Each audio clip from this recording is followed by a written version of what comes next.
All right, everybody, welcome to the Vibin Higher Podcast. I'm Trevor, and I'm being joined by Jeffery Jaxen. Jeffery is an open source researcher, writer, radio host, and director of alternative and holistic health for the Flower of Life Center. First of all, Jeffery, I just wanted to thank you for joining me. I've been really excited about this conversation. Yeah, you're welcome. I love what you're doing on the website, and any way I can help, I'm here to open some minds with you. Cool, I appreciate that. Well, I wanted to kind of start off kind of broad for the people out there that might not have a good grasp. So we all kind of understand the idea, the more Western idea of healthcare. I was wondering if you could kind of get in and, to what alternative or holistic health means to you, or what might the big differences be toward the more dominant system in the Western world. Oh, yeah, okay. That's a big topic. So let's start here. I'm just going to throw the pebble in the water and see what happens. Yeah, So yeah. the Western system and a lot, and my information, just a quick background, it comes, I'm standing on the shoulders of a lot of different researchers and people that are with us now and have gone and still have books out there. The information I talk about is all out there. My hope is maybe before the end of my life I can add something original to the pool. But the Western medical system, is I've seen it and experienced it. It deals with the symptom. I mean, this everyone knows about this. It deals with just the symptom and not the whole body. Now, when I started in college and on my way to medical school, which I actually didn't do, and I think that was the best decision of my life, at least in Western medicine. Hmm. They're coming around now. I see a lot of opening minds and doctors being more open, and I think that's a symptom of the internet and just the abundance of information, and it can't be controlled anymore. So, getting off topic, but back to your statement or question. So the Western medical system, it just deals with a symptom or a sickness or a disease. It doesn't involve empowering the individual. It doesn't involve helping the individual along their journey to better health, a better life, to happiness. This has been known throughout all traditions, all religions, throughout time. And somewhere along the line, in the last 1 to 200 years, we lost it. We've really lost it, and now it's a process of rediscovery. And that rediscovery starts person by person. And it goes back to the saying of Gandhi is be the change you want to see. But further beyond that, once you become the change you want to see, you start seeing that change around you. I talk to a lot of people, whether it's they're eating unhealthy or whatever the case may be, or they're sick or they have cancer. And when they change themselves and take the steps and take the responsibility really to change themselves for the better, everyone around them changes because they're walking their path, they're walking their truth, they're walking what a human being should be doing. They should be taking responsibility not only for what's around them, but for their health. It starts with your health. It starts with your body, your energy, and we can talk about that a little more. But hope that answered your question a little Yeah, bit. no, absolutely, absolutely. So I know that one of the things that you've written about is the Fukushima.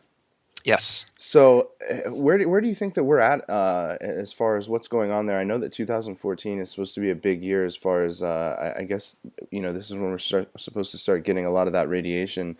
Yeah, I was I was deeply affected by it, and I had I guess you just call it a gut feeling. I had an intuition when it happened that this is a big deal, and you know, I have to give credit where credit's due. A lot of physicists kind of missed the boat or didn't talk about it or held back for whatever reason and didn't speak about it. And Arnie Gunnarsson, Dr. Richard Allen Miller, there's a handful of physicists that day one, week one came out and said this is a big deal. You need to pay attention to this. Hmm. And the some of the I was actually on I was in Seattle during that time and when it happened, and it was interesting to look around because I watched it happen on the news, and looked around, and no one seemed to care. And I had talked to a couple alternative practitioners out there, and people that should know, and I was the one telling them, and they had no clue what I was talking about. And that's that's when I realized like this is a big deal and no one knows. I have to get involved because for whatever reason I'm feeling like a need to do this. So Hmm. I kept an eye on it. I have been keeping an eye on it. There's a lot of great websites out there as well doing some work. And like you said, 2014 is a big year, and you can see it. The consciousness of that disaster, and I should say the solutions to helping that disaster, are seem to be amplified this year, just in the first couple months already. So I attempted to start a couple websites in vain, and they just didn't get up and running. So I thought, people have websites established already. I'm just going to write. So I got over my fear and I started writing about it. And in doing that, I started looking at a lot of solutions. Uh, I mean, to be honest, there's a lot of ways to look at it.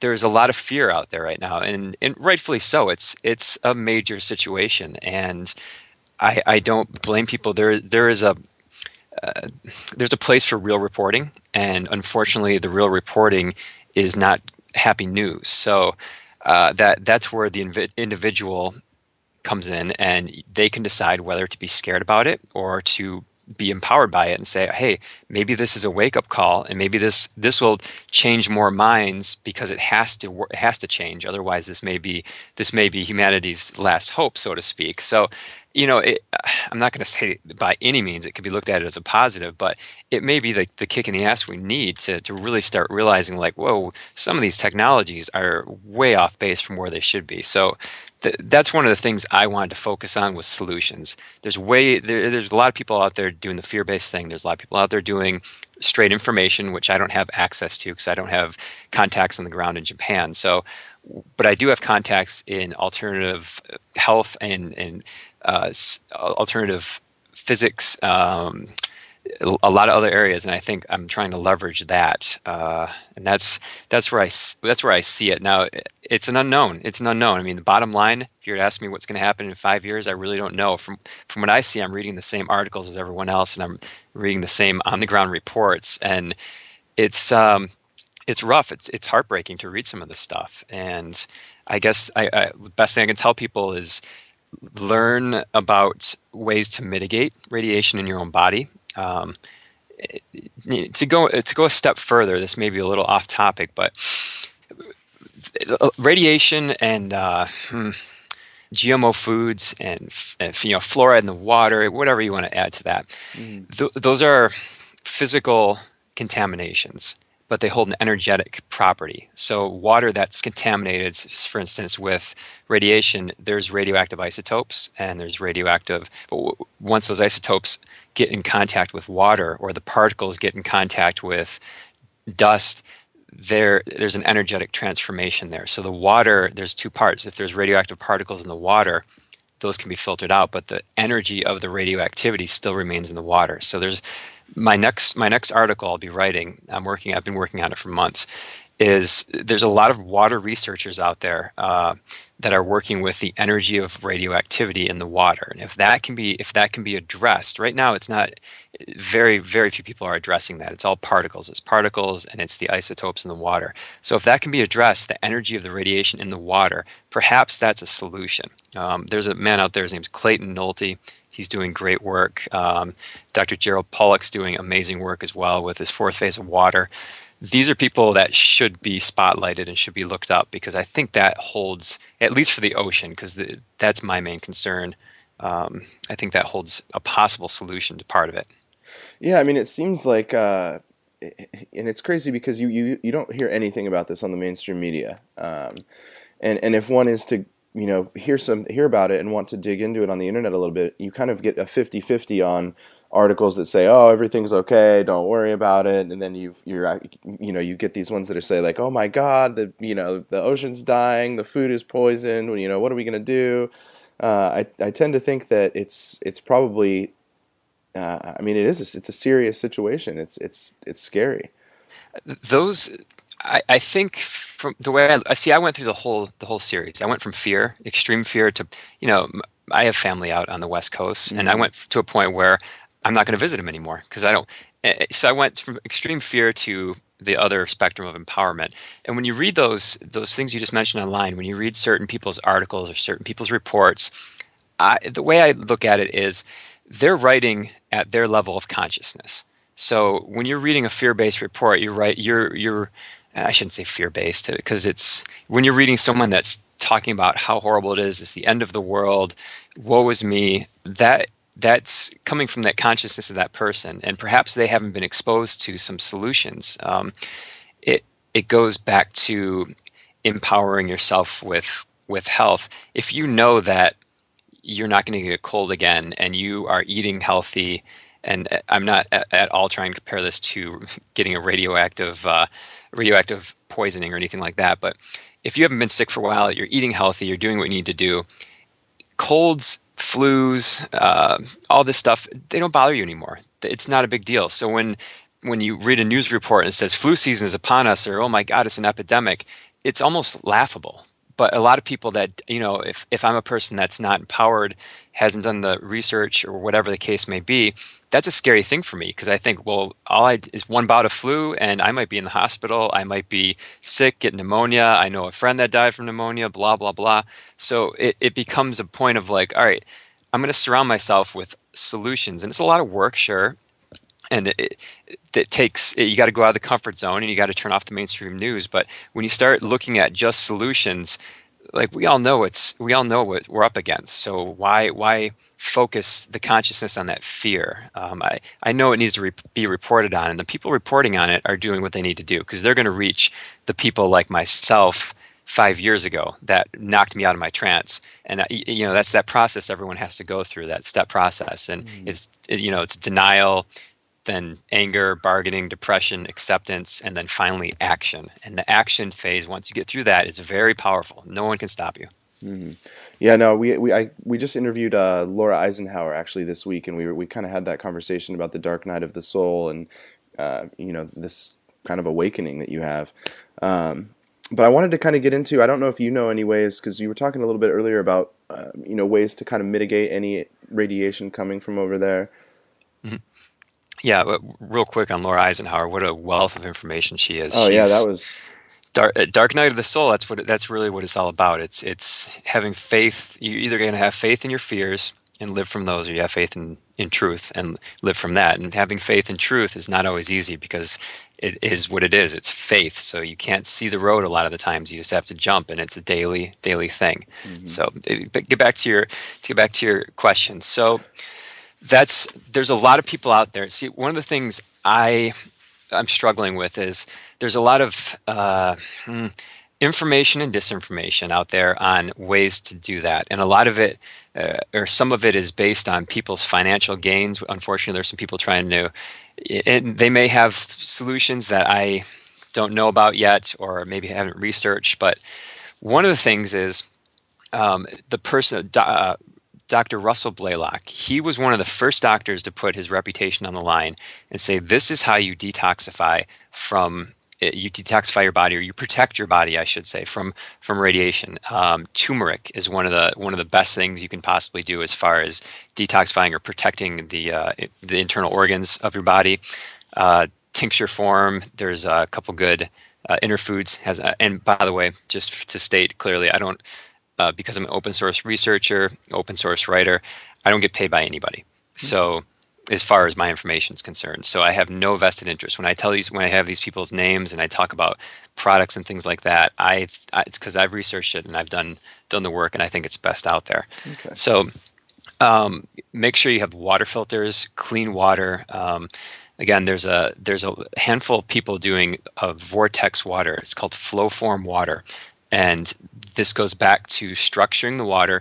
And once water is structured, it can no longer hold toxins, whether that be fluoride, toxic radiation, anything. So there's filters out there that claim this. Now, there still needs to be a lot of research done on this, but the research that's out there currently is very, very promising.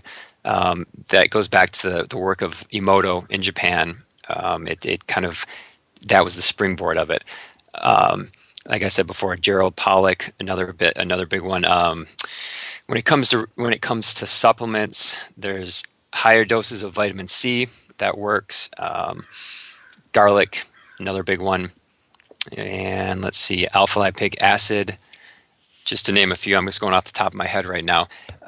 Air quality, it helps to have an air filter. It depends where you're at. You're in on the West Coast, so air filters would be a concern, because some of the stuff is airborne. It was airborne when it first happened, but personally, in my house, I wouldn't take too much of a risk with that. I would have, at least where I sleep or where I spend the most time, I would have a really good air filter. Also, when it comes to food, so Dr. Helen Caldicott, She was another doctor that absolutely just full force came out there. She has an amazing presentation online that she did in New York about the effects on the human body of the radiation, but more importantly, the effects in the food chain. So when it comes to the food chain, we're the top of the food chain essentially. So everything bioaccumulates. And just to go into the scary part for a second, if something leaks into the water, the mainstream news, when they do report on it, will have you believe, well, it's just small amounts. And once it goes through the food chain, it is transmuted. That's actually the opposite what happens. It goes up the food chain and it concentrates. So if you're talking about eating tuna is a predatorial fish, and it eats it goes up the food chain. It's a little higher than, say, algae or plankton. So if you eat tuna or swordfish or shark, those are probably not the best thing to get out of the Pacific Ocean anymore, because they have bioaccumulated most likely a lot of radiation. In fact, Dr. Richard Allen Miller said he sees, it was one of my articles I wrote this. I heard an interview by him and he said, I foresee a day in the future that supermarkets, instead of having like a price check thing by the produce, they'll have a radiation detector, which is a scary thought. Hopefully Hmm. we can work on that so it doesn't have to happen. But anything that is top of the food chain, so to speak, you want to be careful about that. So when it comes to fish, the ones I just mentioned, milk would not probably be a good thing because the cows are eating the grass that has been saturated with the rain that has held the radiation. So if you're a milk drinker, unless it's like a share where you're where the cow, the soil or whatever he's eating is good, that's another dangerous thing.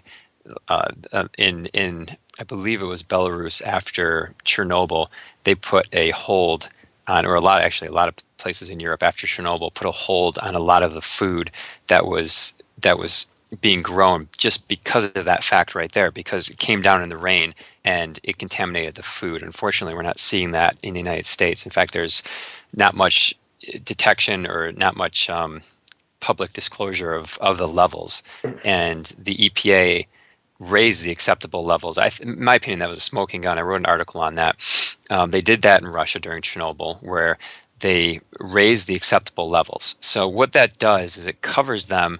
It covers them in a lawful way. When I say them, hospitals, doctors, and the government, because they can say, "Well, you were you were below the acceptable level, so you're fine." When in reality, there's really no acceptable level of radiation. So that was one of the things that I believe is pretty criminal. So the doctors, in my opinion, because there is the internet out there, I look at that as this is the age of information. And if you don't understand, you should not be a doctor. You should not be working with people if you don't understand the risks. And you are liable if you're treating people. You're either willfully ignorant or you're doing it willfully. And either way, it's not acceptable in my opinion because of the internet. It doesn't take that much work if you're a doctor uh, to figure out this is a damaging situation. Oh yeah, I mean, I found out, and like you said, I think that is kind of one of the smoking guns as well. And I haven't been able to verify this, but I've heard that a lot of the big insurance companies are actually taking a lot of the radiation poisoning illnesses off of their coverage, which is kind of a scary thing to think about. Yeah, I could see that happening. It's interesting. Uh, I don't know who said this first, but they said follow the money, and when you follow the money, that's usually where you'll see things happen. Anytime I see something happen that doesn't intuitively make sense, I look at the bigger picture. So if I see the EPA, when I saw the EPA change the radiation limits, meanwhile the press is saying, "Oh, it's no big deal." That does not coincide with something that's okay for me. So Yeah. that's where some investigation needs to take place. And like I said, fortunately, we have a lot of great people in the research community, and it's the internet is there's two worlds out there. It depends which one you live in. One's empowering, and one's pretty much silent. In a lot of things. Yeah. Well, thankfully, like you said, we've got. I think the consciousness surrounding this topic is definitely growing. We actually interviewed Mimi Gurman from radcast.org. I don't know if you're familiar Yes. with that, but the two of the big takeaways that I took from that interview was like you were saying. One, don't eat anything out of the Pacific. Hmm. And number two, you can get yourself a detector for the radiation. Yes. And she said, use it on everything. Use it on your food. Use it in your house. So, I mean, there's things that we can do. And like we've said, the consciousness is growing around that topic, so it's good. Just to kind of switch topics here, I one of the things that always been kind of curious about is, especially in America, we don't get all of the vitamins and minerals and all of the things that our body needs from the food that we eat. So do you believe that there's some sort of like supplement base that everyone should be on, given that they're already in good health? That's a good question. So I think I derived some teaching or some great wisdom from a guy named, and he's passed away years ago, but Dr. Bach basically is his name. Okay. And he does these things called the Bach flowers, or he discovered the Bach flowers. And there's a statement, it's something to the effect of nothing should be done in health that relieves the person from their responsibility. So when it becomes a question of vitamins and minerals and things like that, um, one of the things I think of is every time someone reaches for a bottle or a pill, they're disempowering themselves because Hmm. it's saying that I need this pill or I need this bottle to be healthy. And the mere act of doing that, they say actions speak louder than words, and I think that resonates into the energy fields and beyond what we can measure.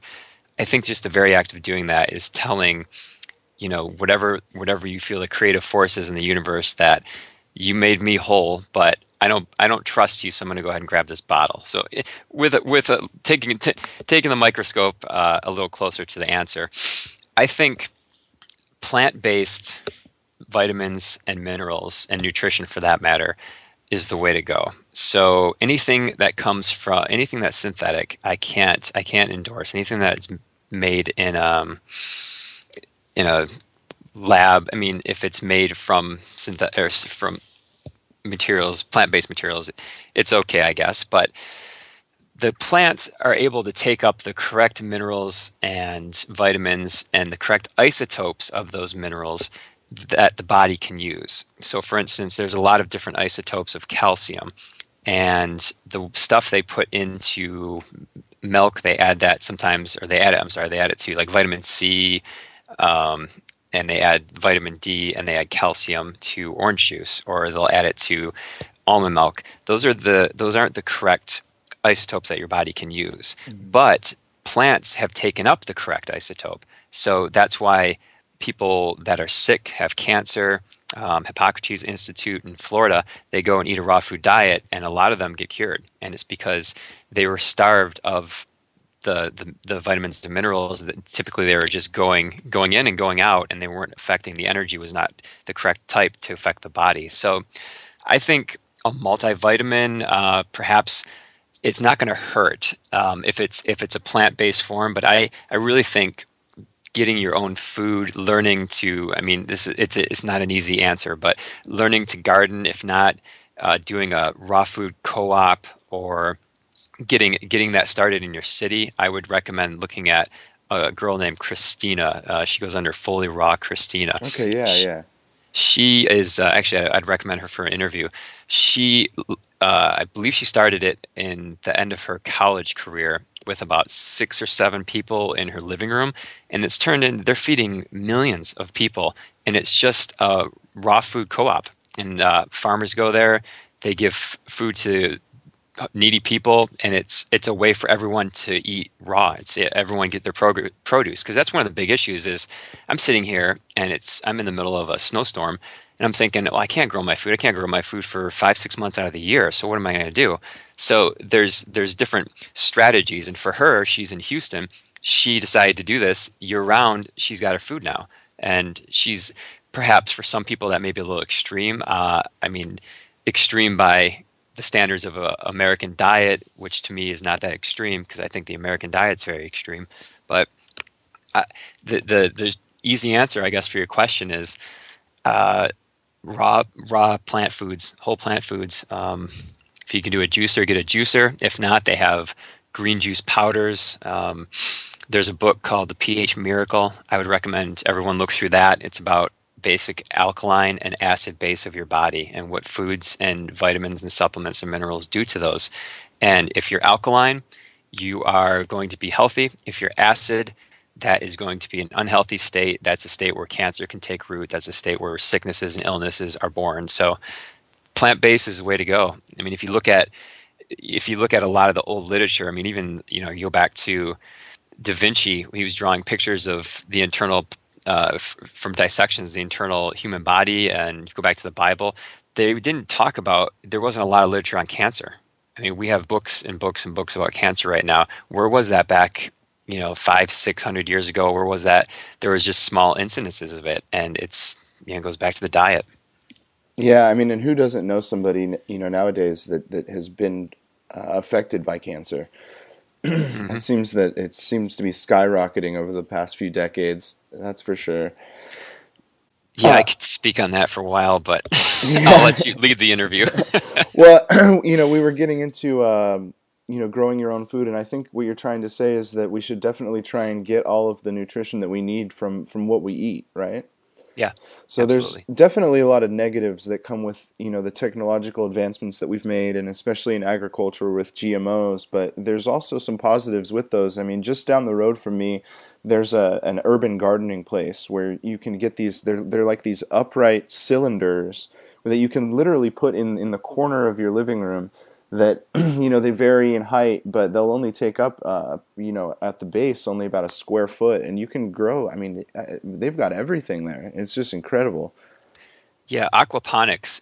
If no one's ever heard that term, just go on YouTube and check that out. That's if you're in a warm environment. I mean, you can even do it indoors, but it's a little more work. If you're in a warm environment, aquaponics is the way to go. It's basically a symbiotic system of the plants. It's plants and fish, and you have a fish tank and the plants growing right above the fish tank, and they both feed each other. They both feed the nutrition each needs, and it's a closed system. So you only thing you really have to do is make sure the pH is okay and feed the fish, and you're good. It's Yeah, amazing. that's incredible.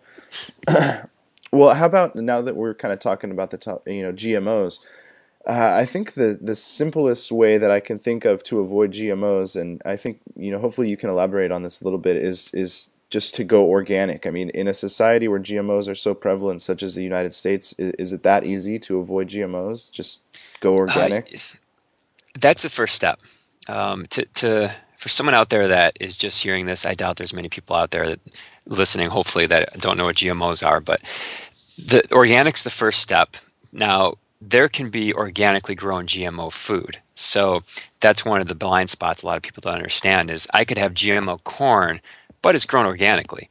So that's a big issue. So that was where the big push of the GMO labeling was because out of sight, out of mind, if it's not reported on, much like the radiation from Fukushima, people don't know and they don't affect the market share of Monsanto by not buying their food. So that's why they fought that labeling. A lot of companies fought that labeling that I didn't think would. Naked Juice was one of them. I mean, I could Yeah. go on and on. But anyway, so organic first.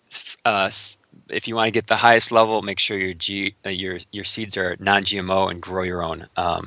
Or find people that you trust. Find a trusted farmers market that know, or a trusted farmer that does non-GMO, and build a relationship with them because the farmers are going under, and this is not a fear-based statement.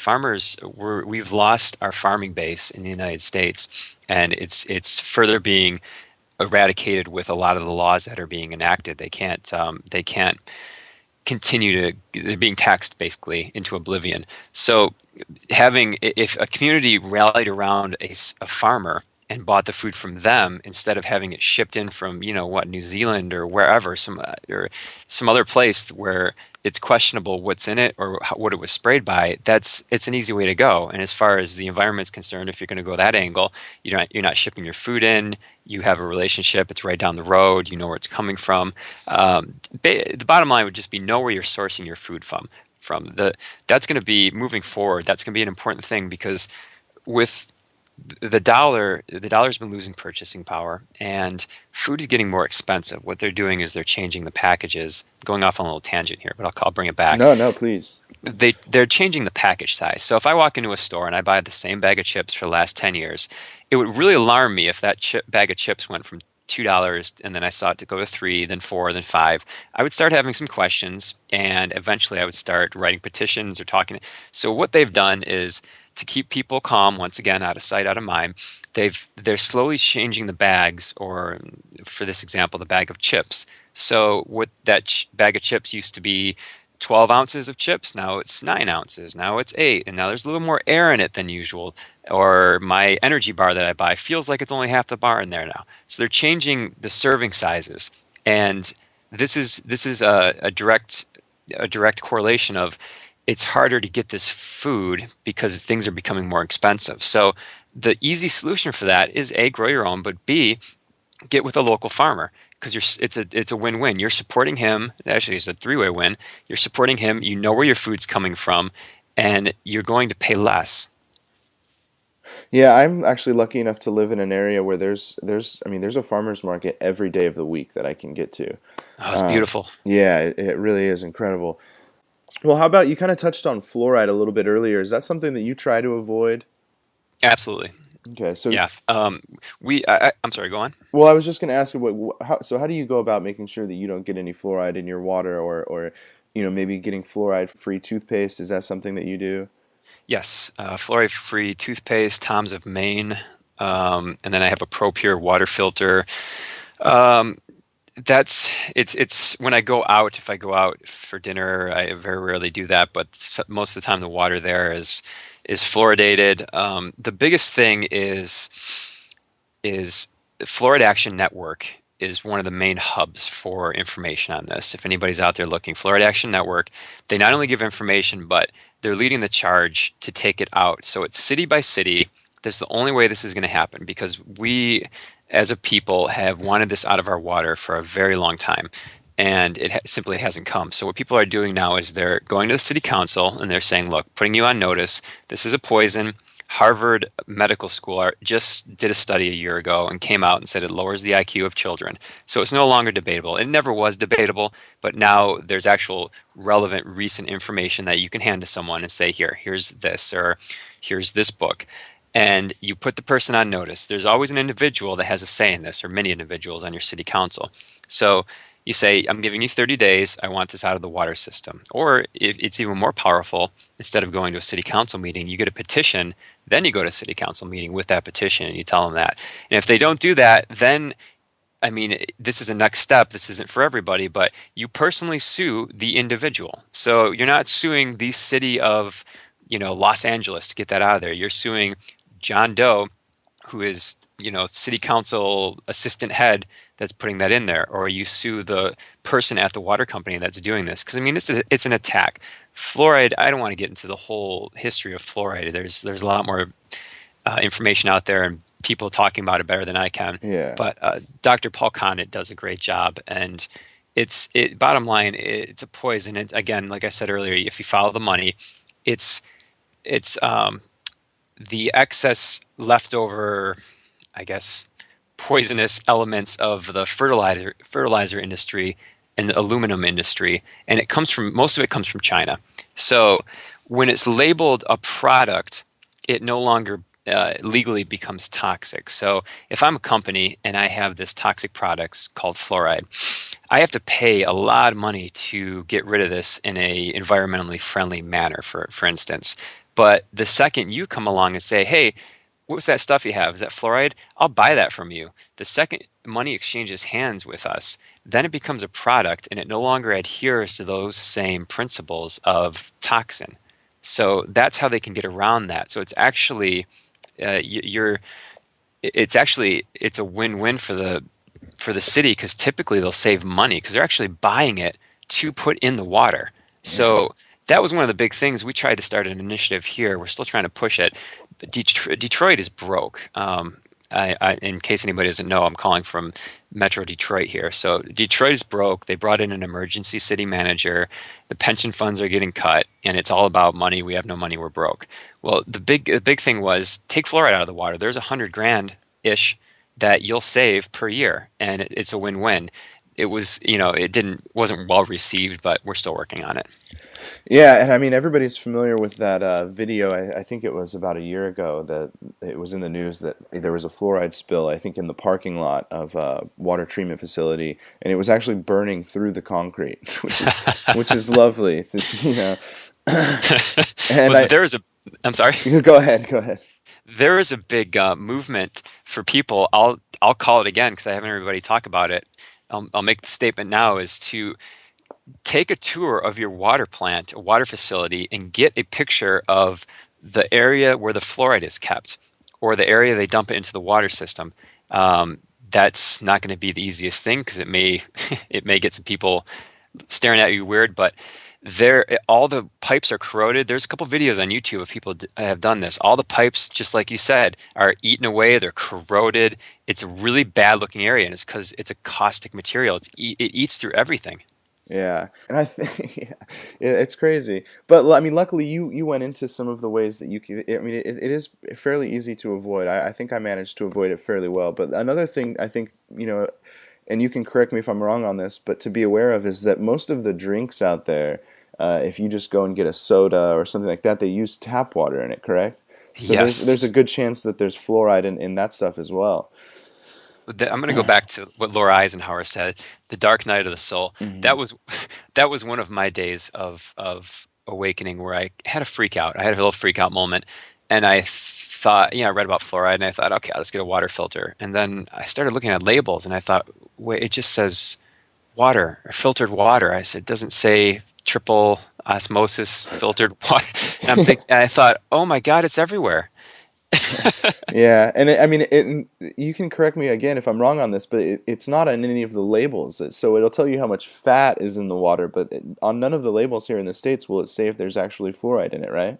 No, you're absolutely right. Yeah, you're right. In fact, I have to give Mike Adams credit from Natural News. He came out with a labeling, and here's a great opportunity for someone if they're out there looking for a job or if they're out there looking for a business to start is a universal labeling system. So Mike Adams has kicked off the first shot in this war he has his Natural News lab. In his lab, one of my recent articles was about the raw protein, and also on Subway, people are finding out what the stuff is made out of. So Subway has some type of chemical in it that's in yoga mats, and there was a big backlash on that. And That's then crazy. Mike Adams was finding heavy metals in raw organic protein. So he decided to come out uh, with a labeling of heavy metal free, basically. So what's going to happen now with a little luck is that's going to become an industry standard. So personally, I would like to buy all my food with that label on it. But moving forward, perhaps there become an umbrella label of, well, it's fluoride free, it's radiation free, it's heavy metal free. I mean, that's the level that we have to hold these companies accountable to. If they want to sell us products, there's no more trust. Trust left a long time ago. So what people are relying on now is social media following. So, well, if they have the best endorsements and they have the best views on their YouTube or the most followers on Facebook, I can trust their products. No, it doesn't work anymore. It doesn't. Yeah. It has to be either you know where the food's coming from, you know the farmer, or there's a new labeling system that's not quite there yet, but I see it coming.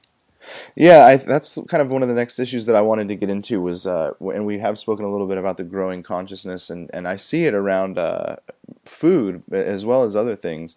But do you think that I mean, this is something that you've been involved in for a long time. Do you see from your perspective kind of this awakening going on right now? Yeah, it's happening in every area of human activity, every single area. Musicians, um, food, everything. I mean, anything I name, it's happening in. Writing, there's just amazing things happening everywhere. So I think what it boils down to is follows their passion. There's a path in life for them, and that path is typically it's a lot of work, but it it's a happy journey. So I know when I'm working don't want to work for and I'm doing something I don't want to do, and at the end of the day I'm exhausted and I look at what I accomplished and I'm not happy about that, and I think, God, what did I just do today? I just a lot of the old jobs I had, I thought I didn't accomplish anything. I'm not happy. When you work hard on your path, That's where these people are. So the people that are really doing amazing things have found they've found their stride, and they are in this new energy, this new consciousness, and they're leading it. So you'll if you use your gut, you can identify these people. A lot of time they're not fear based. They're typically solutions based. Anybody that's promoting fear or trying to scare people, especially if they're selling products, that's not a highly conscious thing. It goes back to Hawkins' book, Power versus Force. And the consciousness scale that he suggests is 0 to 1,000. And at the bottom, you have things like disdainful, tragic, evil, hopeless, I don't know, miserable, blame, despair. And those things, when you see those things in anger, those are lower consciousness I guess, energies. So people that have that stuff around them but higher consciousness, when it approaches 1,000, you have enlightenment, peace, joy, love, reason, complete, one, loving. I go on for a long time with those, but that's what you should look for. And also, too, in the entire arena of news and information, I have to say this: infighting is a form of lower consciousness. So if someone, for example, if you put this someone says something about something I said in this interview and I argue with them in public, that's a bad thing. There's a lot of, if people truly believe, for example, GMOs, if I believe in GMO food, people should, I want them to check what I'm saying. And a lot of times, sometimes I misspeak, sometimes I misquote. And I want to know that stuff. I should not defend myself from an ego standpoint. And there's a lot of people out there that are doing some amazing things, and it's not from an ego standpoint. It's from I'm giving my time to help everyone. I hate to use the word collective because that word's kind of been hijacked, but they're helping the collective out of just love.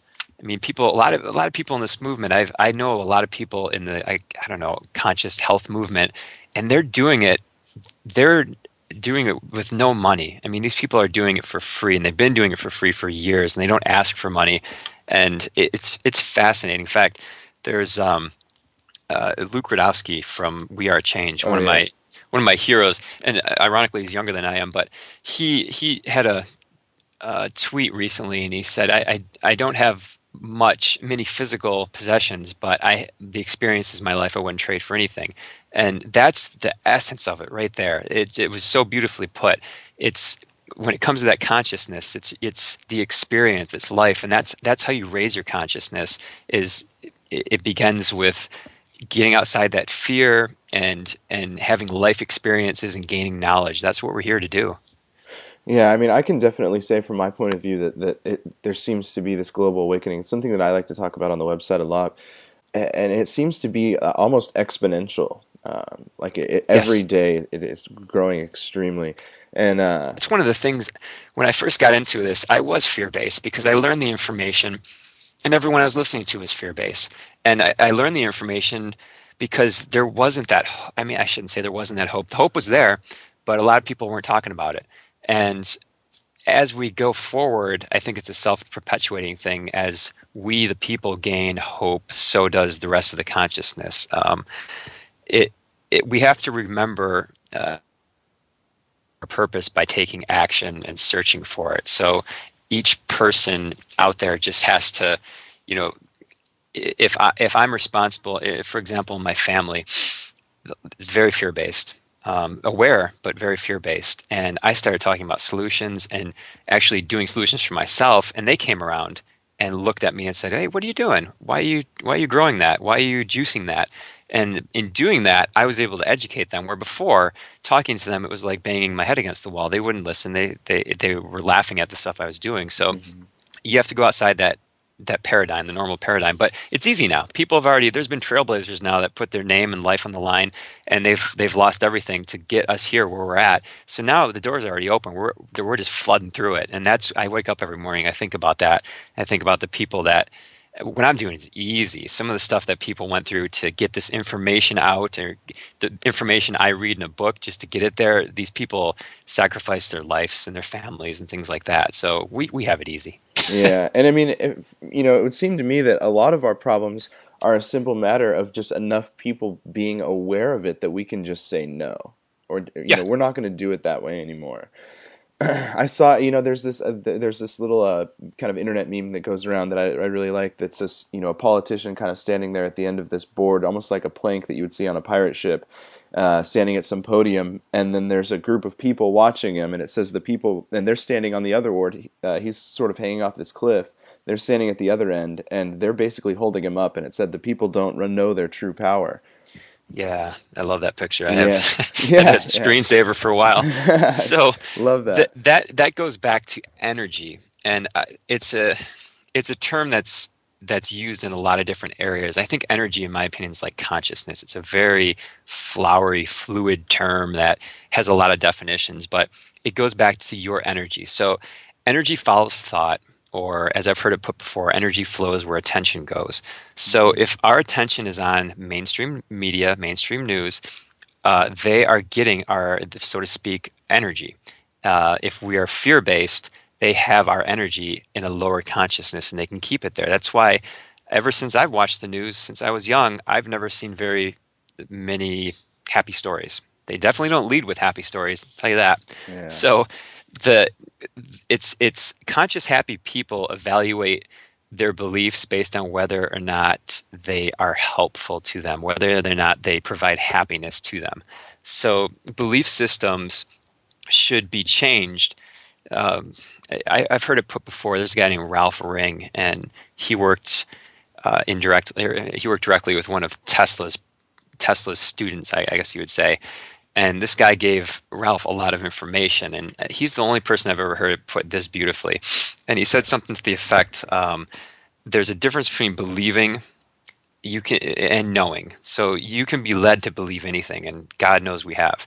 But when you know something, a knowing is like no one can ever convince me if I'm sleepy or if I'm hungry or have to use the bathroom. That's a knowing. And when you know something, so for instance, I know GMOs are bad. I don't care how many reports they put out there, how many news articles that try to make me think the other way, or I know fluoride is bad, things like that, or I know angry people or fearful people are someone that does not resonate with me. So when you have a knowing of something like that, that's how you lead your life. Your mind isn't meant to make those decisions. Your mind isn't meant to do that stuff. It's more of intuition and heart. In fact, it's reverse. So most people in this world live from their mind first and then their heart, and typically they ignore their gut. Before mind dominance, it was flipped. So we had an intuition, and this has been proved. Again, I've used this guy's name again, but he's done amazing work. Dr. Richard Allen Miller has proved this in a scientific setting. The gut accesses information outside space and time. So when there's someone says there's a gut feeling, there's actually something more to it than a gut feeling. It's accessing information that your mind is going to think it's funny that you actually feel that way. But you check it with your gut. If it feels okay with your gut, then you can bring it into your heart and live from your heart. And then, if something needs to be a math problem needs to be solved, then you can turn your mind on. Or if you need to type a paper, then you can turn your mind on. The mind's just a servant. It's just there to provide a little bit of mechanical work. Yeah. Well, But I'm definitely excited to see where especially as science advances and we're kind of starting to lend a little bit more credit to ideas like intuitiveness, like you were talking about the gut. I think I mhm. might have seen what you were talking about. Was it that they were there was the gut was reacting or the heart was reacting to a picture that was about to be put on a computer screen before it was even there? Yeah. Okay, yeah, that's it's just incredible. He would do Dr. Miller would he was hired by the first group of Navy SEALs way back, I believe in those late 60s or early 60s, and his job was to create them into supermen, spiritual supermen, so to speak. So what he did is he taught them how to. He has a great book called Power Tools for the 21st Century, and it's all the ways that all the stuff he used to put these people into like a superhuman qualities. But he taught them to develop their intuition, and they actually were scoring like high 90% on the tests they were doing. So they developed like by 500% their intuition. It's amazing stuff. Yeah, incredible. Actually, I just thinking about it. I think that the thing that that I saw was from the the heart. What was it? Heart math. Heart math. That's right. That's right. Yep. So you might have seen the same thing that I saw. Yeah, they're doing amazing work over there. So that's a place that gets it. I mean, that's why they call it heart math, because they get it. The heart has the highest resonance. It's love. That's why all the old pictures of, like, the old stained glass windows in the churches have the prophets with these gigantic hearts or these gigantic halos. Those aren't theories that they were holy. Those are what people saw. People back then had a better I guess you'd call it spiritual seeing. So a lot of people back then could see auras. So they actually saw with these holy people, so quote unquote, they saw these auras, or they saw their heart field or their heart resonance. Yeah, that's crazy. One thing that I did want to get into before we run out of time here was meditation. Do you believe that there's any physical benefits to meditation? Yeah. Oh, yeah, yeah. Absolutely. I mean, muscular system. It relaxes that. There's a there's a thing called somatics. It's Thomas Hanna and Moshe Feldenkrais pretty much pioneered it. But when you relax your muscular system, it has effects on your entire body, and that's what meditation does. So meditation brings your awareness internally. So you can't meditate with if you have a tight muscle, that muscle, if you're meditating I shouldn't say correctly, but if you've been meditating, you can release that muscle. And in doing that, you're releasing a lot of stuff as well. You're releasing emotional tension with that, because it's all tied in the same spot. And also it improves oxygen blood flow. So cancer can't grow in an oxygen-rich environment. So here's a thought. If your body is tight, so if you have a stressful day and muscles are contracted, that does not allow blood to flow and circulate freely. And when that doesn't happen, blood carries oxygen, and the oxygen doesn't get to the tissues, which adds to perhaps a cancerous state, and it accelerates it. So one direction there for meditation is when you relax, you're allowing more oxygen to enter your body, and your breathing adds more oxygen because you're more relaxed with your breaths. But on top of that, beyond physical, it has an amazing spirit. I mean, that spiritual element to it. When you really relax your mind, you can get spiritual guidance. You can get, and I'm not talking about a guy talking to you on a cloud, but you get insights and creativity and intuition. In fact, Einstein, he would always get his ideas in the bathtub. In the middle of the day, he would take a bath, and there was letters. If you do some research, there's letters where people would come to him, and they'd have to wait for him. He'd sometimes be in there for 2 hours, because that's where he got all his great ideas, where he would just relax in this bathtub. And for him, that was his meditation. And, meditation is very personal too. So meditation is not, I need to go on a mountaintop, sit in the lotus position, and hum and chant. That might work for some people, but every person has their own combination you have to work. Sometimes meditation is taking a drive. How many people out there have been listening have driven 30 miles and go, wait a minute, how the hell did I get here? I don't remember even driving. They were in a relaxed state. So I recommend the people that have been doing it expertly, and people that know meditation, yogis. There's a lot of books out there on it. They're the experts on it. But don't just think that's where you have to go to empower yourself with that. Meditation I know a lot of people that lay down to go take a nap. They don't sleep, but they're not awake.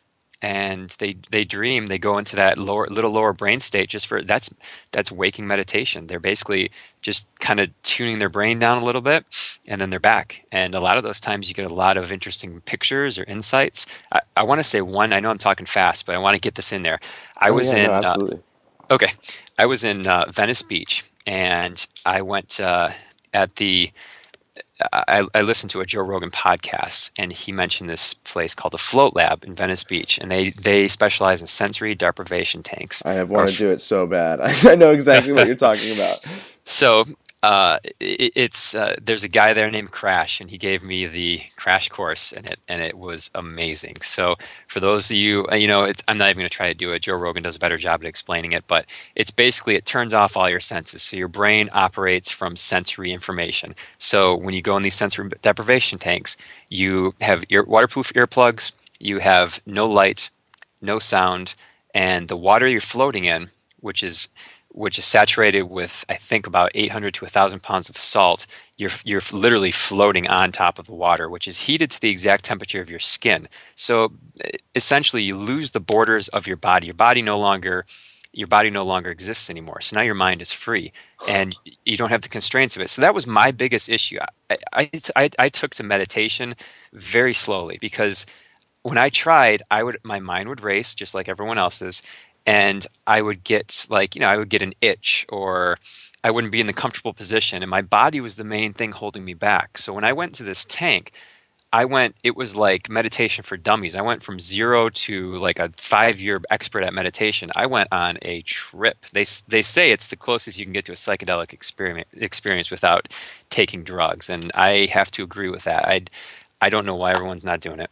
Yeah, and I think it's important to mention too. I haven't done it yet. I've called a few of the places. I think I may have even called the place in Venice that you're talking about. But Hmm. it ranges from from my research, anywhere from like $20 to $40. So it's not something that you're going to be ponying up, a paycheck for.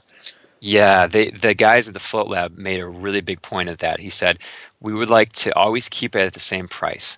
And I thought that was really cool, because it can get expensive. They're doing it the best out there. I'll put my reputation on the line for that, because they showed me the internal workings, and they're actually developing standards for the entire industry, because what's happening is getting very popular, and Uh-huh. people are popping up like makeshift floats, tanks, and they're not the best quality. So you have to worry about the air and the water purification. These guys are doing it right. They're actually opening a place in right by the campus of UCLA. I don't know if it's open yet or not, but yeah, definitely check that out. Anybody out in California or anywhere around, get in that float tank. Yeah. Well, to kind of wrap it up here, I wanted to get an idea of what you think the most pressing issues of 2014 are going to be. I mean, is there anything that you think that we as a people should really be focusing on? Hmm, great question. I would say number one, stop listening to politicians and stop listening to mainstream media. That's a bold statement. I'll probably get some kickback on that one, but I No, really don't care. I agree 100%. There there are certain agendas that are being played out on a lot of levels, and I'm talking physically and energetically, and they are willingly or unwillingly driving those. So when you get caught up into that, which I was at one point, when you watch TV or you see a speech by somebody, there's something behind that. So I think the pressing issues that people have to do, they have to turn off the TV, get their brainwaves back in the right pattern, Yeah. and take it's a cliche, it's becoming cliche now, but take back your power. Focus on something that's it's not very uncomfortable for you. So for some people, switching to a plant-based diet is very difficult, so maybe that's not the best idea for them. Small steps, you got to just take small steps. Fukushima is going to be on the radar for a while, I believe. I think I'll tell you what needs to happen in 2014. I don't know if it will happen, but a movement of structured water. And if you want to do some research on that, the powers, I like to call them the powers that were, they know something we don't, and it's obvious, because they're buying up a lot of water aquifers and a lot of big, the bushes, especially in South America. They they know water is going to be an issue, and water holds a memory. Water has a lot of power that we don't know about yet, because it's been hidden from us. So I think that should be on people's radars, is structuring water, energy of water. There's so many facets on this, and it's been studied before, but we have the technology now to prove it and to work with it more. Yeah, I wrote that down myself right now. I'm definitely going to look into that. So, if you want to let everybody out there know, where they can get in touch with you, what they can do to support your work, maybe any social media that you want to plug, just anything that you. Yeah. Social media, I'm only on Twitter right now. I took a break from Facebook just I don't know, to tell you the truth, I was seeing some negativity and some infighting on there, Oh and yeah. I just took a little hiatus, but I'll be back on in probably end of March. So my Twitter account is the same as my website. It's jeffreyjaxen.com, and you'll find all my links there, my articles. As far as supporting my work, just read it, get it out there, give me some feedback if you don't like it, or if you have some other ideas, or if you know some people out there that I'm a voice now, and I'm willing to put my head out there and my neck out there. So if people know some stuff that needs to get out, feel free to send it to me, and I'll write about it if I find it truthful and I find it something that resonates with me. But the other thing I want to add right before we leave is the cancer is not a disease. Cancer is not a sickness. It's a lower vibration. It's a manifestation of low vibrational energy, and that's another.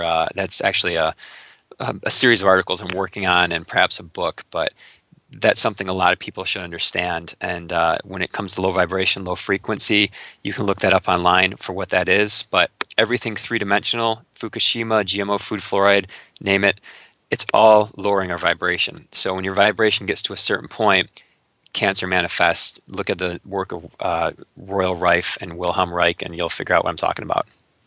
Excellent. Yeah, well, you said that was something that you could talk about for a long time. We'll have to get you on and just feature that and your research Yeah, on that. absolutely. Cool, Mr. Jaxen. Well, this has been amazing. Like I said, hopefully we can get together again, and I wish you the best, and we will talk soon. All right, Trevor. Thanks a lot. Take care. See ya.